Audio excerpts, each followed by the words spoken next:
In 2 Peter chapter 3, verses 8 and 9, the Apostle Peter penned these words, "But beloved, be not ignorant of this one thing, that one day is with the Lord as 1,000 years, and 1,000 years is one day. The Lord is not slack concerning his promise, as some men count slackness, but is long-suffering to usward, not willing that any should perish, but that all should come to repentance." In the first few verses of chapter 3, we read that there were those who were scoffing at the idea of the Lord's return. They were asking, where is the promise of his coming?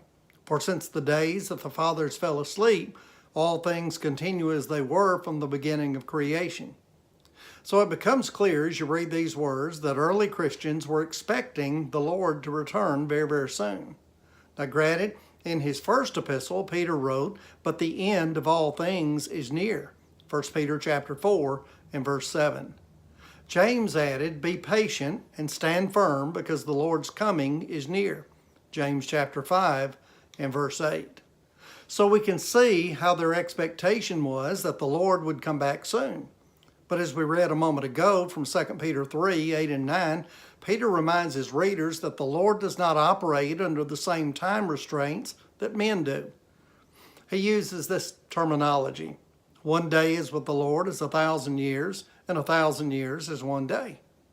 He isn't saying that when 1,000 years of our time has passed, that with the Lord it's only been one day. No, his point is that God, since he is an eternal God, is outside of time. He's not bound by time. He doesn't operate under time restraints. Here's the point.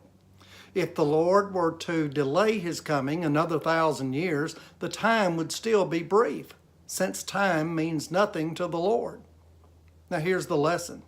Christians are to live in expectation. Those who scoff at Peter's writing about the Lord's return, especially with regard to the passing of time, argue that Christians ought to just give up hope. But Peter is saying there's something else that you need to consider. The delay in the Lord's return does not mean that he is slow in keeping his promises. Verse 9 explains that the Lord is long-suffering, that is, he is patient, and he doesn't desire that anyone perish, but that all come to repentance.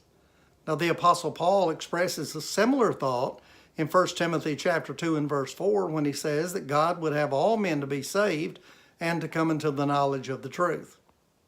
Now the most important thing to remember about the Lord's return is not when, especially since we do not know, but rather the manner in which he will return. Peter says that he will come as a thief in the night, 2 Peter chapter 3 and verse 10. A thief does not announce his coming in advance. So the point is that Christians must be ready. We must be prepared. When the Lord returns, the earth will be destroyed, and then we'll stand before the Lord in judgment, 2 Peter chapter 3 verses 10 and following. So even though it's been 2,000 years since Peter wrote those words, it does not change the truth. Jesus will return, and we must be prepared.